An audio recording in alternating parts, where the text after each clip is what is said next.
They have great behavior coming in. We've had great attitudes. Everybody jumps in and does what they need to do. And Ponderosa is the best middle school in the district for sure. It takes a whole community. It's been hard, but we deal. Go Pondo, go Bobcats.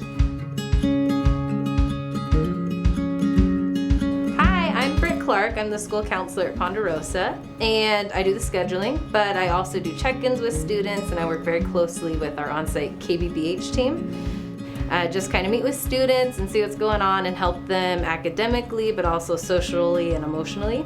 I'm also extremely lucky because I have a very supportive admin team who is all about social, emotional well-being of the students. So I'm here to talk a little bit about our Sunshine Committee, which I am so lucky to be a part of. Basically, it's all about keeping the rapport up between administration and teachers and other staff. I feel like I certainly have benefited from the Sunshine Committee, and it's made our staff a lot tighter. We sanitize 4 times a day with our electrostatic sprayers. We put out air purifiers. We just got done changing filters throughout the building. There's about 48 filters, so it's a lot. At Ponderosa, we have our PBIS team who is kind of in charge of making sure that school culture and climate stays where we want it in a positive way.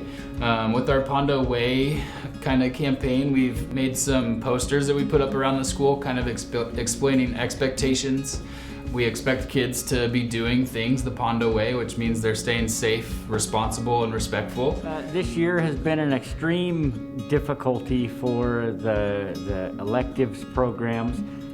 Part of our program is getting to be with the students and getting to be with friends and perform for a live audience. So that's one of the hardest aspect for these kids, is not getting to perform for a live audience. All right, so Avid at Pondo this year has looked a little bit different. We focused on 2 different ideas, school-wide Avid and Avid elective. For school-wide Avid, we've kept a lot of the same strategies with Wicker that we've always done. We just have incorporated them electronically. For Avid elective, it's looked a lot different this year, mostly because we don't really have electives. We had all of our Avid students meet up with us online once a week so that we could check up on them. Our plan moving forward is that we're still recruiting for next year so that we'll have all of our Avid kids ready.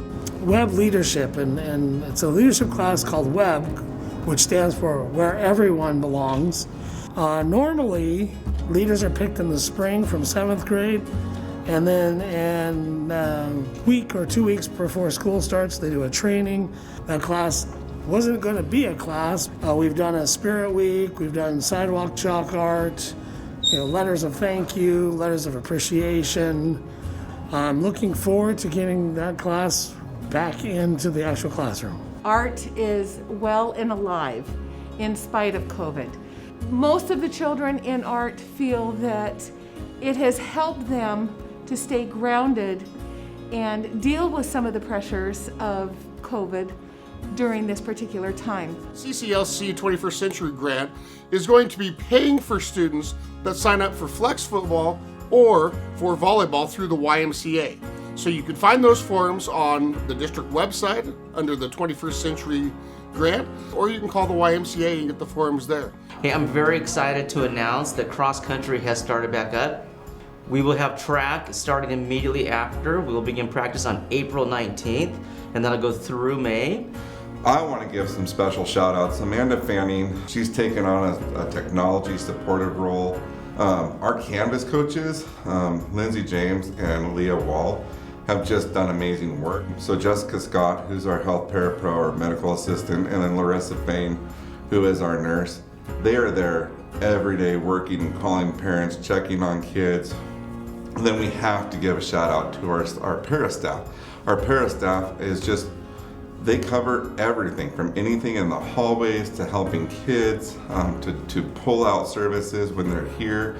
They are just amazing people, and they just pick up all the loose ends. The other piece that I do have to give a huge shout out is to the students and to the parents.